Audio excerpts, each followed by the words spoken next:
is one of my favorite artists, mostly because it doesn't matter what it actually looks like, because it comes from his imagination. And Harold of the famous book, Harold and the Purple Crayon, draws with his heart and his soul. But before we meet Harold, we're actually going to draw Harold. I want to remind you, all you need to tell our story together is a piece of paper. It's rather big so you can see it, and a marker. Now, I'm using markers so you can see them. Harold, according to the title of the book, is best friend is a purple crayon. Mm-hmm. I totally get that. I totally get that, because through this medium, this drawing, you can make magic happen. You can tell your story. Now, is Harold the best artist ever? No, he would tell you that. But I want you to meet his artist who draws him. So it's kind of cool. Somebody drew Harold so Harold could draw his story. So what's his name? Actually, that's not his real name, but this is not between you and me. I read it. He was born in 1924, quite a few years ago. His name was not Crockett. His name was David. So I want you to play around with that for just a little bit. His name was David Johnson Leask. And I probably pronounced it wrong, but everybody else did too. So when he started to write books and illustrate them, loved drawing, he changed, this is called his pen name. So Crockett Johnson was not born Crockett Johnson. He was David Johnson Leask.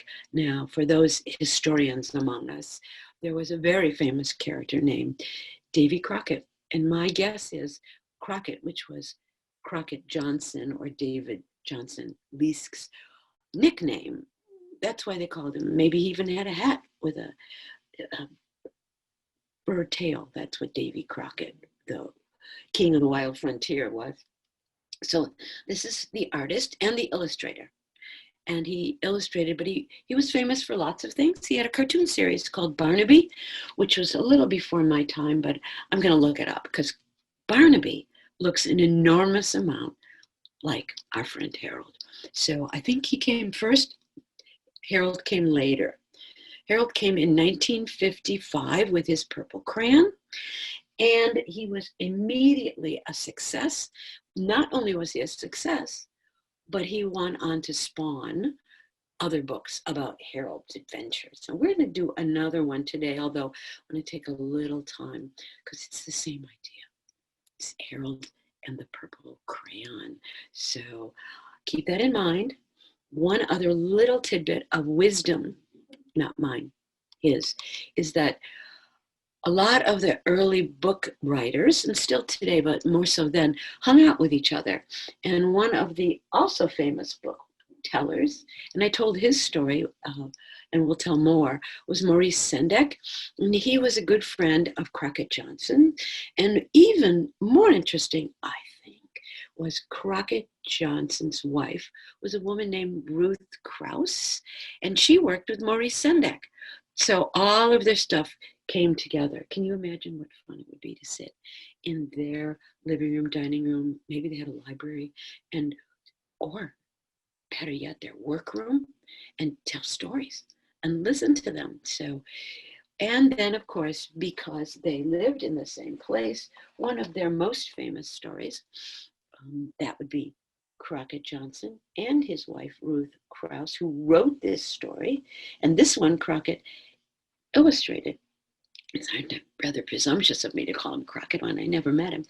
But Crockett, and he did just the pictures, and his wife, Ruth Krause. So I'm going to tell you that story sometime. But if you can't wait, you just might want to go, because this is the growing season. And that's what this story is all about. One last piece of I find fascinating, because artists are such interesting people like you. He illustrated math and painted mathematical drawings. So he would oftentimes take shapes. He did 150 paintings on mathematics. I don't know anyone else who did that. So again, if you're a math person, or if you're a gardener, or if you like wild things like Sendak did, then think about the things we can do. So here is my easel, my drawing. And unlike Crockett Johnson and unlike Harold, I'm going to use a different color. I am going to use the color black so you can see it. Now, please note, this is not about being an artist. This is about an expression. And I have actually asked a friend of mine to come and help me draw. But first I have to draw him. He is an absolutely, positively, just like this dude, blank puppet. So normally what I would do, I would take said puppet and put it with lots and lots of colors. So he's interesting and he pops out. But I wanted to start like this paper and draw for you a herald. Now, normally I would put it down on a table, but I want you to see what I'm doing, and I don't want to turn my back on you. So this particular puppet, so, oh, see what happens? Immediately. It's kind of cool, huh? Who's doing that? Yes, me. So smart, that puppet's so smart. Just maybe some of what I know goes into here a lot. So the first thing we're going to do is, because look at this puppet, is we're going to put him some clothes so that he, or in Harold's case, you will note Harold in all of the Harold stories, generally, unless he's in the great outdoors, in the beginning of the story, wears his jammies. But jammies need a definition, right? And they usually have a neckline, and they usually have show sleeves. So we're gonna, this is my Harold. Oh, would you turn around, Harold, please? Oh, no clothes on the back. Let's fix that up right away. One over here. Yeah. Oh, you want to face them. Okay, but you don't have a face. Oh, that was a hint? Thank you so much. Soon to be Harold. Okay, now Harold has jammies, albeit as boring as the rest of the puppet until we get really fancy. So let's do something. Harold to be, would you go get a book? Thank you. Would you just go down there? I'll wait here. Oh, you want to go over here? Thank you. You want me to help you? Okay, that's why I'm here, because you can't see. All right, so look at Harold's face. Is it very fancy? No. And remember what I said about Crockett Johnson and math shapes? It's a lot to do with the rest of his art, because what happens is that all the shapes that make math make up Harold and his wonderful face. So I'm going to use the same idea. For a, let's see, should we start with your eyes so you can see what everyone out there? Okay, fine. So eyes are generally round. At least we start with that part. Scientific name for them. And this is what I tell you about puppets and all pictures. When I look at you, I look right at your eyes. Whoop. And that way I can make you pay attention to me. And I can also see what you're thinking. It's a great way to talk to a friend, and that's who you are out there. So I'm going to make these as dark as I can. I like to leave just a tad bit of white in them. Right, so here they are. Here they are. Oh, we're going to put a little eyelash on there because Harold is. A little explanation. Now, Harold can see you. Can you wave to everyone there? Excellent, Harold. What about your nose? Do you have a nose? All right. Now, in our book, Harold's nose is kind of cute. Sticks up like that. So I'm going to make a cute sticking up nose, but I'm going to make a shape like that. My nose isn't quite like that, but Harold's is, because I'm me, Harold's he. So here's what I know about puppet mouths. I know a little. Puppets have to express everything. So how do they do that? That's a very good question. I'm so glad I asked. If you walk around like this all day, that's great. But that's not our day, right? Sometimes we wake up and we're just feeling okay, And you look in your mirror and you say, this is going to be a good day. So what kind of face do we want? Or sometimes we get sad. And our mouth goes like that. He can't do that. No, our friend Harold cannot do that. So what we're going to do is underline his nose. And that way he can be anything we pretend he is, right? Very cool. And then Harold, our friend Harold, has eyebrows. We'll put them there. And we'll put them there. And just so he can listen to the story, We're going to give him ears.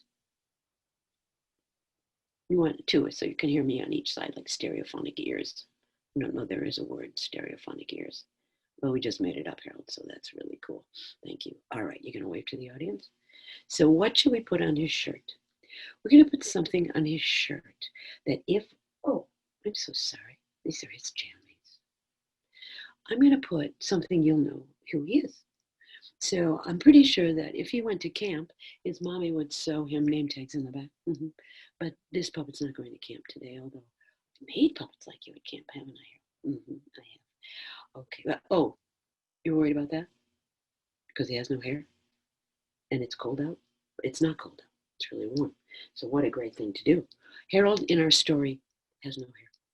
So we're going to leave him like a purist, which means he's going to look like Harold. And that is very cool. Ladies and gentlemen, boys and girls in the audience, are you ready to go, or do you want buttons on your jammies? Okay. Oh, I'm sorry. Did I tickle you? I'm sorry. Okay, should I tickle you again? And then again. And then again. Nice work, Harold. What do you think? Okay, you don't mind. I'll put in the back an H for Harold. What do you think? You know what? I'm not going to put anything in the back. But you, if you should ever get one of these, and let me tell you, I'm going to tell you where you can even get one. So they're lovely people, and they make wonderful things. It's from a company called Lakeshore Learning. So wave to those nice people out there. If we should ever meet them, you can get some if you can. If not, write me. I'll send you one. I really would. I would do that. That's the kind of, Harold will help me, won't you? You'd lick all the stamps. You don't have a dog. Can't do that. Now, Harold and I are going to tell the story. But in order to do that, here's the thing. I am right-handed. This is my right hand. Harold is on my left hand. So we have a choice. I could try to draw with my left hand. I don't think so. Or I could move Harold over here. It's not magic, but what I'm going to do is take him downstairs to the basement, and I am going to, that was a joke. I'm not taking him to the basement. And how'd you do that? I did it? Now, Harold doesn't talk with words. He talks with pictures. And the concept of Harold's story is that his magic marker, crayon, purple crayon, takes him wherever his imagination will allow. But in order to get there, he draws it. The story I'd like to tell with you today, in brief, because I really want you to tell it, not me, and I want your art to do it, not mine. And I don't think you even need a Harold. Oh, sorry. I made him sad. To perk him up. Harold, what I'm trying to explain is that the magic doesn't come from you. It comes from the hand that moves the marker. Got it? And where is that hand, Harold? You don't know? Take another look. It's my hand. Yeah. So Harold and I are going to try to draw that story for you. But it's not going to be exactly like the book. That's the cool part of this book. You can make it however you want it. Your story can look like Harold. So Harold, if you could just kind of walk over there, look at how we did that, and bring me back the marker. Thank you. He's my helper. I'm going to take off the cap. I am using a Sharpie for a couple of reasons. One, it really makes dark colors. So let's see how this works. Because Harold and I, we didn't rehearse, not today. We thought we would leave it to you. And there will be times when I'm going to be turning just a little bit so that I can see what I'm doing. And that would mean Harold too. It doesn't mean that I don't want you to think. I don't want you to think that I'm not paying attention to you. So let's see how this works first. The story I'd like you to think about is called A Picture for Harold's Room.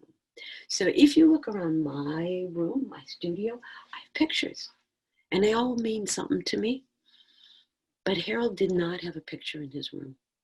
So his adventure for today is going to be to create a picture.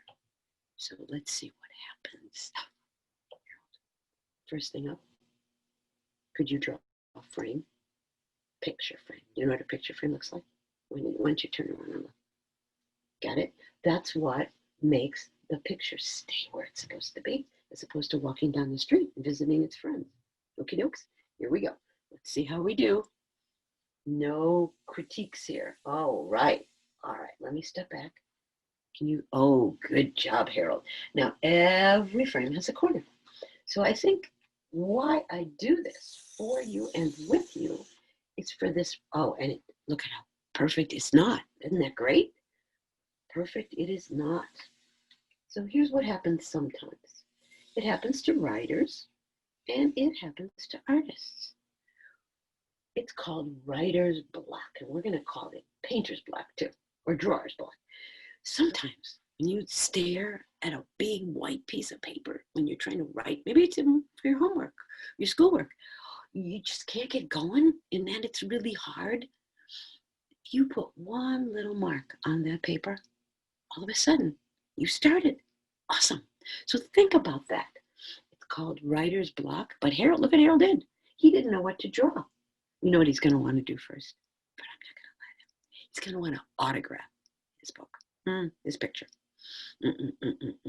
So if you were Harold and you were in your room and you were about to go to sleep and you turned and you looked around and you said that you would like to have a picture hanging on your wall, what would you do if you were Harold? Would you draw it? So let's see what Harold did. The very first thing Harold wanted, of course, was a beautiful picture of the great outside. But it was so dark outside, Harold couldn't see. So he decided to make the sunshine. And he drew a big sun right up there. The minute that Harold drew the sunshine, his picture began to shine. And because he wanted it to be a beautiful, bright, sunny day with a happy part, he made the sun smile. And now Harold could go outside. Oh, but how could he go outside? He didn't have a door. So the next thing Harold drew was a door. Out into the great sunshine went Harold with the door slightly open. And out he went. When he got outside, thank goodness the sun was still there, as was Harold. But nothing else. So Harold decided that he would like to go for a run. But it was not very interesting. So Harold decided he wanted to go into the forest. So he drew himself a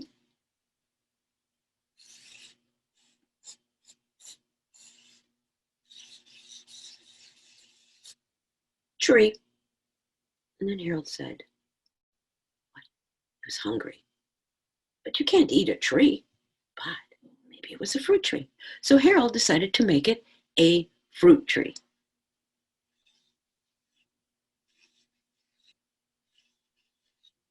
But the apples were so high, and Harold was just a little guy, and he didn't want to climb the tree.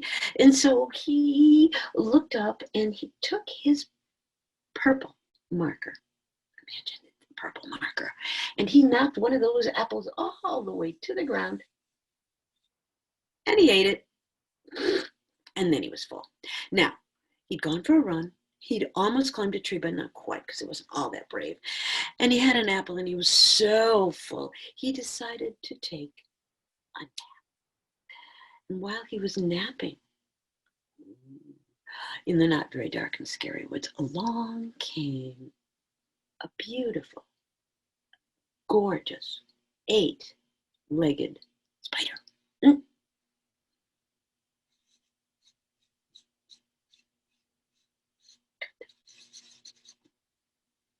Now, Harold was not afraid of spiders. He just didn't have any friends that were spiders. And so he decided it would be a really good time to move. So he moved while the spider was very busy making beautiful webs. And that was good, because that's what spiders do. It's how they get their lunch. So Harold went on and on his journey, and it was very hot sun. So he decided it would be fun to go for a swim.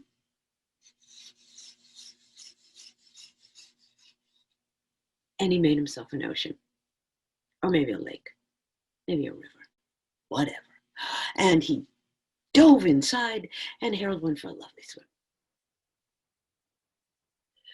Oh, and he got so tired, and he just was also very, very wet. So he shook and he shook and he shook and he shook, and while he was shaking, he did not notice that underneath all of his shaking, he had also acquired a fish. What?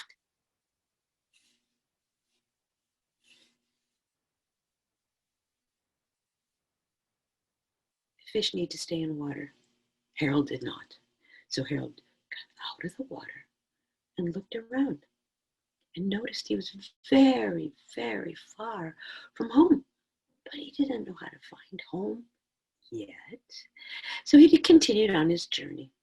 Also in that journey, he came across beautiful flowers. He thought that'd be pretty cool to have flowers for the picture for his room. So he drew lots and lots of flowers. He liked daisy kind of flowers. He liked tulip flowers. And the minute he saw the tulips, it reminded him of his mom, who liked to give him a kiss on the cheek with her tulips before he went to sleep. So Harold decided that his picture needed to take him home. How do you get home if you don't know where home is and you have your purple marker, black Sharpie friend? You go look for it. Now Harold was very wise. And what did he do? Being as how home was too far away to see, he decided to draw the world's biggest pair of glasses.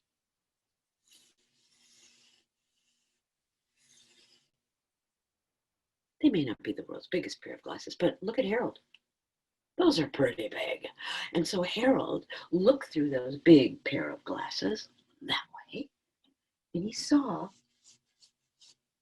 an ocean, and he saw a fish, and he saw a tree. And Harold knew that if he followed along that way, backwards even, although I guess he could walk backwards, couldn't he? He's a puppet. I didn't mean to give that away. He could get himself, Harold was in trouble. He got himself caught in the spider web. How was Harold to get out of that spider web? That was very easy. You see, because Harold had a great friend who was a helper bird. And the helper bird swooped down and got rid of the web that was surrounding our friend Harold, who leaped out, took another apple from the tree because he was really hungry by this time, and he raced home. But when he got home, he stepped out of the picture and was about to go to sleep, except for one problem. So he slept back into our picture, and Harold, in his wisdom, in his room, drew a bed. But the bed was inside the picture. What was Harold to do? Our clever Harold did something that only somebody with a magic special friend who is a marker or a crayon or whatever it is you choose, a pencil. He drew a bed outside of his picture. And above the picture, I'll take you down there in a minute, Harold drew a window. And in the window, there was a moon. Harold drew a picture for his room. And the best part of it all was that Harold could go on that fun adventure night after night when he lay in bed and looked up at the picture and told his story over and over again, because that's what pictures do for us. They come from our imagination. And just like Crockett Johnson, who changed the world of children's illustrated books by helping us create our own story with drawings and all sorts of magical things, so can you. There was very little that Harold and his crayon did not accomplish. Once he told a fairy tale. Once he went up into the sky. Harold and his purple crayon can do exactly what you could do if you had a crayon, a pencil, even a paintbrush, and you made a picture. But remember one last thing. You must always sign your work. Harold.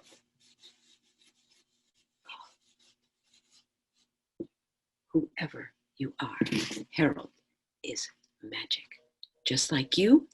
Oh, maybe even a little bit like me, because we're in this together. Ladies and gentlemen, children of all ages, Harold went on to be in all sorts of lovely books.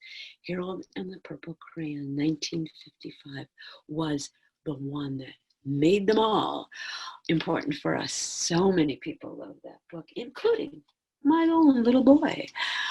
Harold's trip to the sky, Harold's a picture for his room. So many pictures, so many magical places we can go if we use our imagination, which comes from our head and our heart. I thank you for watching. I thank you for helping me. I couldn't do it without you.